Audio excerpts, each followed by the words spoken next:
శబరీష్ సమక్షంలో నిషేధిత CPI Maoist పార్టీకి చెందిన 5 సభ్యులు లొంగిపోయారు.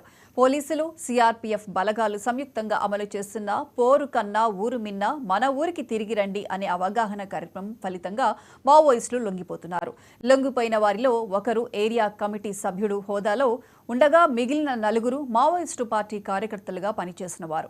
ఈ సందర్భంగా ఎస్పీ శబరీష్ మాట్లాడుతూ మావోయిస్టు ఉద్యమం ఆశించిన అభివృద్ధిని ఇవ్వకపోవడం, అడవుల్లో నిరంతరమైన పోలీసుల గస్తీలు, ఆదివాసీ ప్రజల సహకారం లేకపోవడం, ఆరోగ్య సమస్యలు, ఆహార కొరతలు వంటివి లొంగుబాటుకు కారణమయ్యాయని వెల్లడించారు. ప్రభుత్వ పునరావాస పథకాలకు ఆకర్షితులై శాంతియుత జీవితానికి మొగ్గు చూపారని పేర్కొన్నారు. లొంగిపోయిన ప్రతి ఒక్కరికి 25,000 చొప్పున మొత్తం 1,25,000 నగదు అందజేశారు. తర్వాత హోదాల ఆధారంగా మిగిలిన నగదును ఆధార్, బ్యాంక్ ఖాతా వివరాలపై ఖాతాల్లో జమ చేస్తామని జిల్లా ఎస్పీ తెలిపారు. తెలంగాణ పోలీసులు అలాంగ్ విత్ సిఆర్పిఎఫ్ ఒక అవేర్నెస్ క్యాంపెయిన్ తీసుకురావడం జరిగింది. మెయిన్లీ సిపిఐ మావోయిస్ట్ పార్టీలో పనిచేస్తున్న వివిధ హోదాలో పనిచేస్తున్న క్యాడర్స్కి అపీల్ చేస్తుండే సరెండర్ అవుతూ పీస్ఫుల్ లైఫ్ ఫ్యామిలీస్తో జీవించండి అని అపీల్ చేశాము.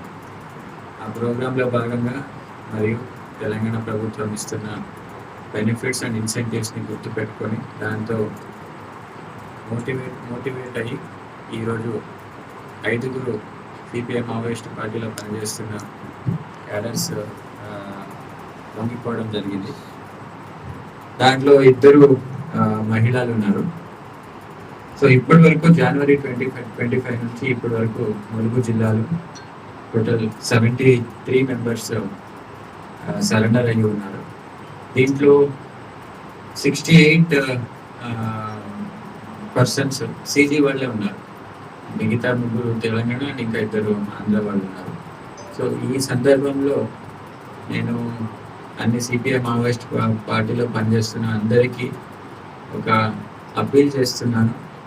ఎందుకంటే మాకున్న సమాచారం మేరకు ఎవరు కూడా ఆదివాసులు కానీ ఎవరు కూడా వాళ్ళకి ఎక్కువ సహకారం ఇవ్వడం లేదు.